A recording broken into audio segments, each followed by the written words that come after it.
Hi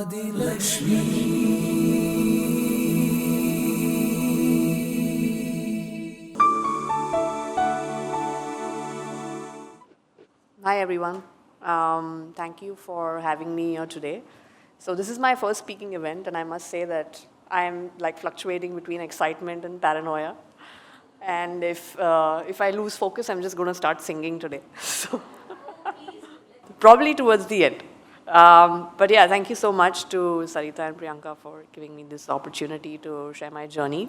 I'm currently the co-founder and UX director at Spinach Experience Design, and we are basically a full-service design and engineering company. So I started this company 10 years ago, and essentially we work with startups, scale-ups, companies across the world. My background has always been all things art and design. I graduated from Sir J.J. School of Art back in 2005. And I've also trained in ceramics and documentary filmmaking. Before moving on to serious design, like commercial design, I dabbled a lot with experimental art, and then finally I went to a college or university, as you would call it. They call Hyper Island, which is in Sweden. And if you've ever had the privilege of being in Scandinavia, you'll know that their culture and the way of life is super inspiring.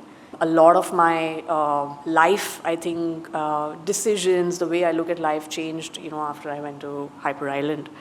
So academia and work has taken me across the world. I've had the privilege to actually live across 4 to 5 cities. I've lived in Amsterdam, I've lived in Stockholm, New York, and also Jakarta.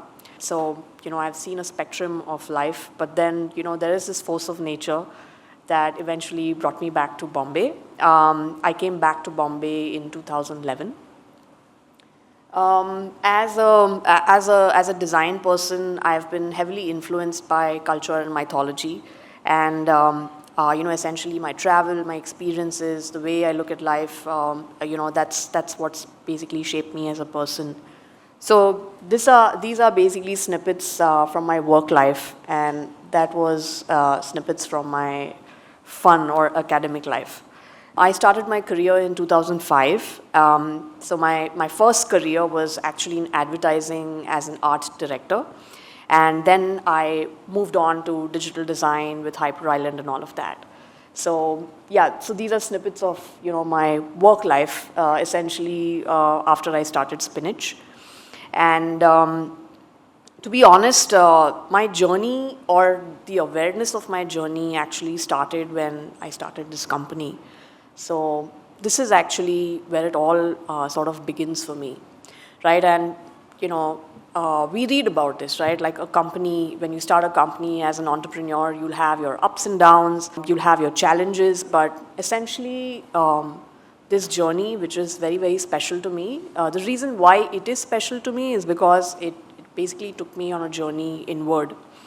And today I want to share that journey with you. So you're going to experience the curve that I actually I had as an entrepreneur. So I'm going to talk about the things that I did completely wrong first, and I'm not going to talk about the things that I did right, but I'm going to talk about the learnings that I had from the things that I didn't really do well. So, when you start a business or when you become an entrepreneur, basically it's passion, right? So, you're dissatisfied with something, you don't like something, you think you can do it really well. And that's when you say, okay, I'm going to do this my way. So essentially, that was the same way it started for me. And if you had asked me when I was a child, okay, are you going to have your own thing? Absolutely not. Like, I went to design school, so there was no intention of ever becoming an entrepreneur. And basically what that meant is that I had no formal background in running a business, right? So I just literally jumped right in, and I thought I could just really do it all. And when I look back at my journey of 10 years, I feel like, when the company grew, like as the company was growing, it was growing because it was taking something away from me. So, it was all great on the outside and, all the right things were happening in the professional life, but essentially I realized that a part of me was also sort of breaking away. So this was actually the first red marker for me, which is, I started experiencing what we call decision paralysis. And you start sort of postponing what's not easy for you, right? So, when I break up my life, there's inward and outward, right? So the outward is when the company is doing really well, but in your personal life, you're wanting to postpone a certain amount of things. Decisions don't come easily to you. And trust me, those same things start to show up in your professional life. So, even if on the Excel sheets and the balance sheets, the company is doing well, but I started looking like a mess, right? And as the company started scaling, my inefficiencies, the mistakes that I was making while making decisions, right, they were all starting to show up. I think most women experience this, which is imposter syndrome, right? I think especially, the field that I am in is heavily guarded by men, if I may say so. I deal with men who are like 50 years of age. I started this when I was 31, 32, so you don't get taken seriously a lot. And essentially that doubt that they build, right, when they look at you, can you deliver? I still remember I kept telling my, my colleagues, I need to take a guy along for a meeting, right? Otherwise, they're not going to take me seriously. Literally, I was sitting with a recruiter, with my HR person, and I was like, can you make sure that this guy has a mustache, he's taller to me, and that's essentially imposter syndrome, right? Like you stop believing that you can, you can do something right. And so you're suffering from decision paralysis, and you're also getting doubted, right? So what happens because of all of that, right? Most of your vices start showing up. So my vice is my temper, right? I had a horrible temper. My husband's here in the audience. He's you can catch him for a drink and hear all the stories later on. But yeah, I mean, your family really sees it. What I mean is your family really sees it, right? You go to work, you show up. You have this idea of who you're going to be as an entrepreneur. You want to show up, you want to build a routine, etc. But the cracks are all there, right? So when you're at home, you end up becoming a different person. And what you realize is that while the company starts doing well, what's really getting affected is your own wellness, right? So it has an impact. And, of course, you reach a point where you don't really want to talk to anybody about it. Also, I think it's a part of a woman's life that when they start hitting 30s, they're totally torn between decisions that they need to take. Nobody talks about slowing metabolism, your body's changing, your mind is doing acrobats. Indian society is exceptionally critical of women. They don't let you survive in peace. One bad decision and they'll talk about it in a societal gathering for years, right? So you will be like the story of some gathering for the next 20 years, right? So I feel like, if you don't talk to yourself about these insecurities, it has a deep impact, and essentially you'll reach a point, or let me talk about myself. I reached a point where I really needed to take some consultation and support. Essentially, this was back, I would say, COVID time, 2020, where I realized that, I had to start introspecting because, just showing up every day is not the story of being a superhero, right? Superheroes also take care of themselves, right? And you have to take care of yourself first. So the Yuhari window is actually, it's a concept that I learned at Hyper Island, and it's a very interesting psychological concept where you start understanding who you are as a person, right? It can answer a lot of questions. Where am I? Who am I? Why am I reacting in a certain way? What is it that's affecting me? Essentially, I started doing a lot of introspection, journaling, to just make sure that my body and my soul are connected to each other. And frankly, it's not just that. I also did a lot of therapy because, you want to perform every single day, right? When you have a business and you have a passion for it, you're not willing to accept that, it's going down or it has its own curve, right? You want it to be perfect and keep growing. So I had to take a lot of support. And frankly, nobody really talks about it, but entrepreneurship is great for you, but it's very hard on your family, right? Because you're never there at events, you're going to miss life events. It's always very important to get that deck out of the door, or it's always very important to make sure that email goes out. And you will have to, like Soumya said, it's not about work-life balance. You will have to find a way to integrate that balance. So essentially, I'm just going to talk about some really normal things, which as I was growing up, I feel like our society, which wants us to be perfect individuals, especially Indian society, right? We'll put a lot of pressure on performance, on doing well. Like we talked about being a tam bram, and how culture has a way of assessing you all the time. And I think we don't say this enough, right? We need to normalize giving up, right? There's nothing wrong in saying, I can't do this today, right? I will attend to this email later. Or for example, I need to restart something, right? But a lot of times we're too afraid to say that to ourselves. I feel like, we have such a high benchmark for our own self.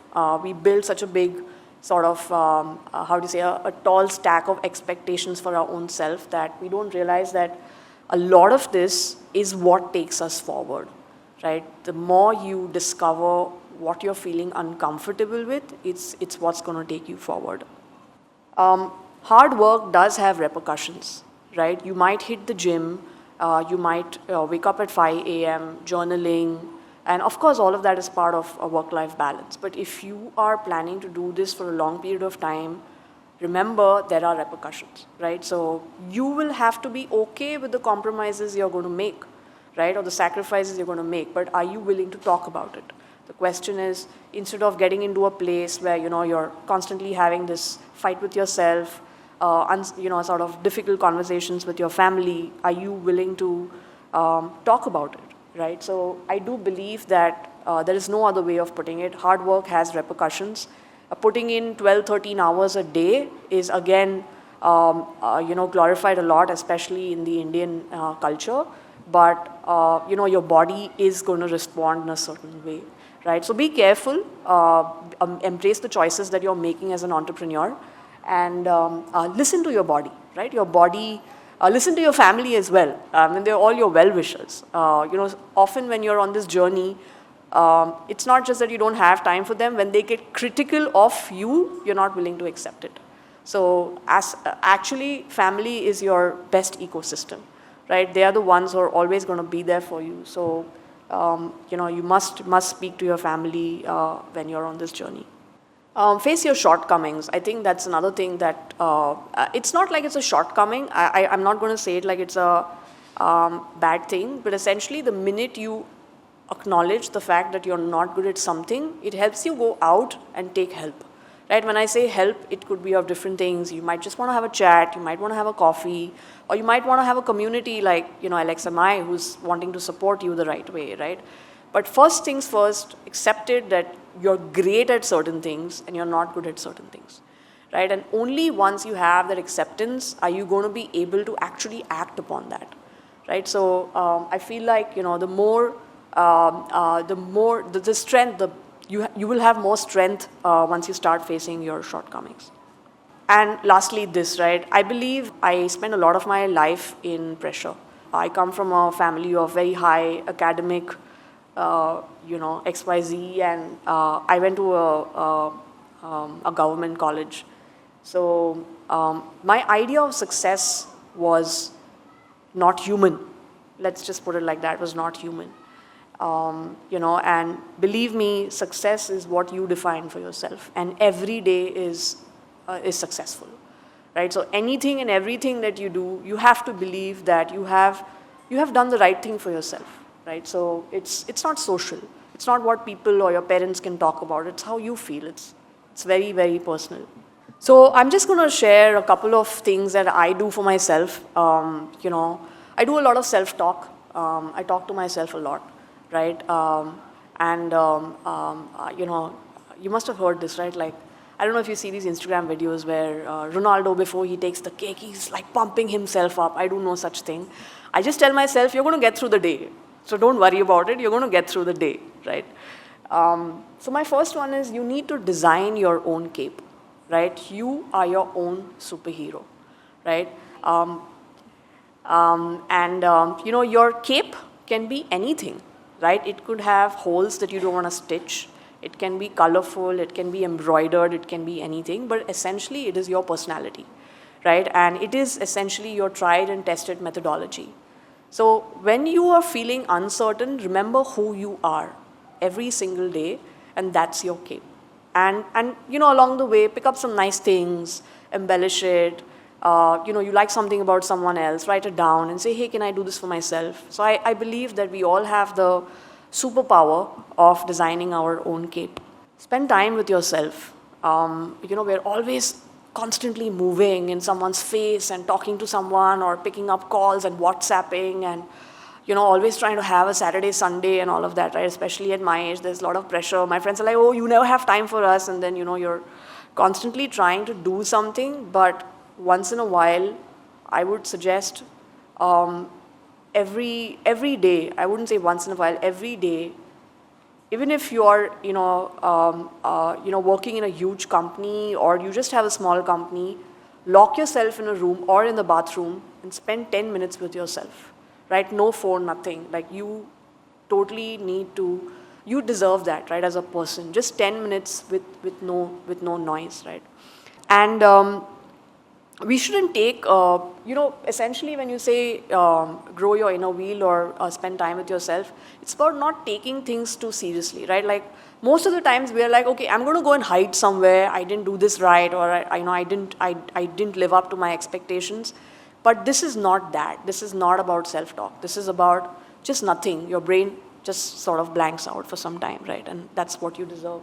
Intuition is a superpower. I believe that, your body, your mind, your soul, if you're doing something that you truly love, your entire being is going to support you. So no matter what, listen to yourself, right? Your entire being is always going to guide you. And the day you don't listen to it, you'll go to bed knowing, okay, I have not listened to this guy today, right? So make sure you listen to yourself.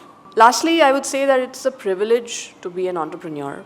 It's a journey that's immensely satisfying.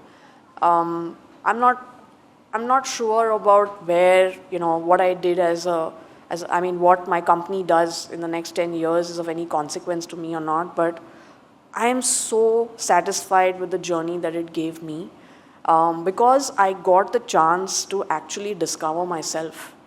And as Sir was mentioning, right, that you start off with being aware and awake. I believe I have only been awake for the last 10 years. So if you have a chance to actually do this, just do it, right? Like there's nothing more self-satisfying than being an entrepreneur. And take some time off. I know I keep saying this a lot. You'll see that I have a theme about this, but eat well. Very important for women. Please eat well. Don't skip your meals. Make sure your bag is full of your fruits and nuts and all of that.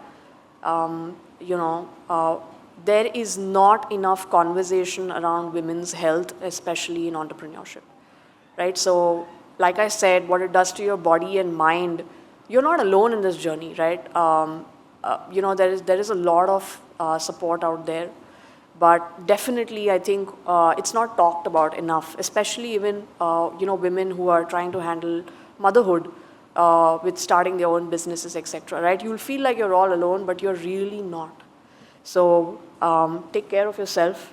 And I'll just end it with, okay, I had one more last point. Don't forget to build your routine. Don't ignore, your own routine during the day, right? You might be a 5 a.m. person or a 9 a.m. person, doesn't matter. Okay, but once you wake up, what you do through the day should be consistent, right? Because, and it's very important to sometimes be very boring also, right? Like if you can do the same thing for a really long period of time, that itself is success. So yes, where am I today? So I don't always follow my own advice. I struggle with myself a lot. But in the past few years, I have, really embraced the idea and the concept of satisfaction, happiness, and reconnecting with my own family, right? I think that really gives me a lot of joy. And that's it. Thank you so much. Thank you for listening. Adi Lakshmi.